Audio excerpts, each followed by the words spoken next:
Thanks, Jen. I want to follow up on an earlier question. You referenced Speaker Pelosi's press conference this morning. Yeah. It seemed like she somewhat backtracked from her message yesterday about what, sort of path Democrats would need to take if there are fewer dollars. It seemed like she was indicating that fewer programs done well would be the preference, but then this morning said that the first thing to go would be the timeline. So has the president given any sort of a push in either direction on this? This is all part of the discussion, and I will let you convey or ask questions of Speaker Pelosi yourself. She's, as we saw this morning, more than capable of speaking on her own behalf.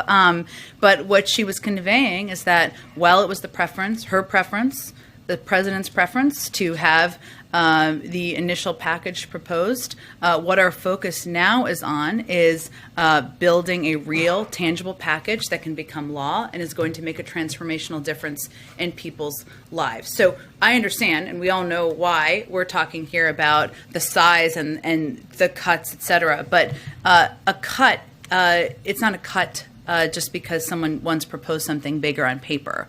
It's not a bill or a policy that's going to change lives if nothing is passed. And that's what we're working through. There's a lot of ways to do that, and that's the discussion she's having with her caucus, and the president is, of course, playing a prominent role in. So the president doesn't prefer then one avenue or the other? The president wants to make fundamental change in our economy, and he feels coming out of the pandemic is exactly the time to do that. And if we don't do it now, if we don't address the cost of childcare, to go back to Josh's question earlier, if we don't address the climate crisis, if we don't ensure that universal pre-K is a reality now, we're not going to have the same opportunity to do it for some time.